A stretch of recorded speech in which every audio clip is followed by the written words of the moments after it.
Hey, this is for the song Break Every Chain. I don't think it's on the CD or anything, but I kind of just made up an intro for it, and it sounds pretty cool.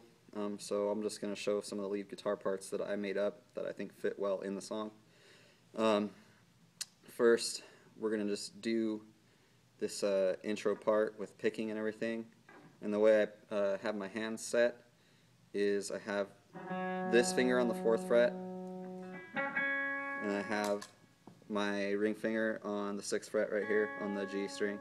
So 4, 6, and then I keep this finger, my middle finger, held down on the 5th fret on the B string. So 4, 6, 5, and then I have my finger that's holding this barring this 4th fret also. So this finger will be holding both of those 4 frets, so on the D string and the E string. So you got 4, 4, 6, 5, 4.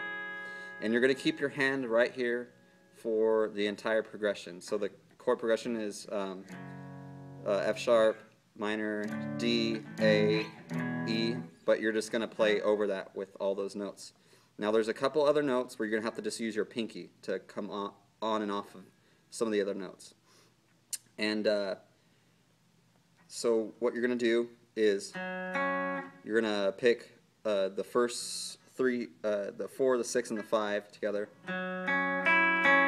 like that, and then you're going to go back to the finger that's holding the 5 on the B string. You're going to cover it with the 7th fret, and then you're going to hit that 6th fret right here, and then you're going to let go, so and hit the one that's holding the 5th fret. So it's going to sound like that. And then what you're going to do is start picking between this finger that's holding the 6th fret, and then you're going to use your finger, your pinky right here, to cover the 7th fret on the E string now, not the B string, the E string. So you're going to go from doing this, and then you're going to let go so you can hit that 4th fret right there on the E string. So what you were doing on the last half of it was alternating between the 7th fret on the E string and the 6th fret on the G string, and then letting go and alternating between the 4th fret on the E string and the 6th fret on the G string. So I'm going to play that all together. This is just clean, no distortion, no delay or any effects. Just and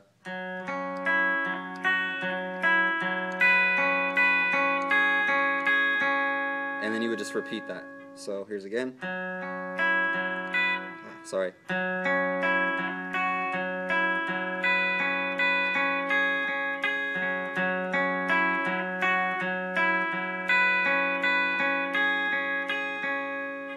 So now I want to go ahead and add the delay to it.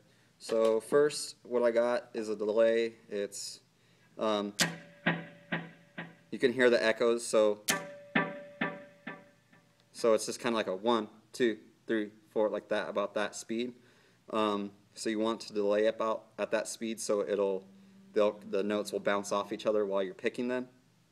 And also, I have a distortion. It's not super heavy. It's my first stage of distortion. So that way, when I have my volume knob, I have it almost turned all the way down, and that way, in the beginning of the song, I can pick really light, and it's still fairly clean. And I do that the whole way song. I don't ever play this all the way clean. So I always just play it a little bit dirty in the beginning.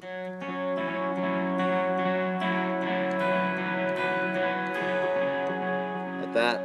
So, and then once the drums start kicking in a little bit more, I just kind of pump it up a little bit. I turn my volume knob all the way up, and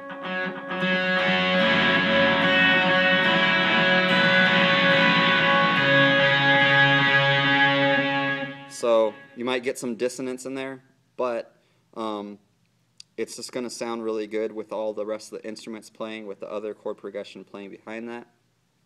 And then one more thing I want to add is just during, I think it's around the 2nd chorus, it's mainly when they're starting to really pump it up, and they're really kind of taking the song to the crescendo of the song.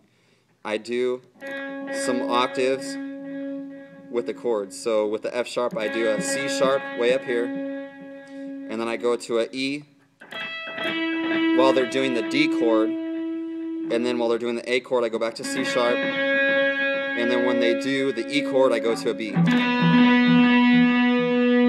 So it should sound like.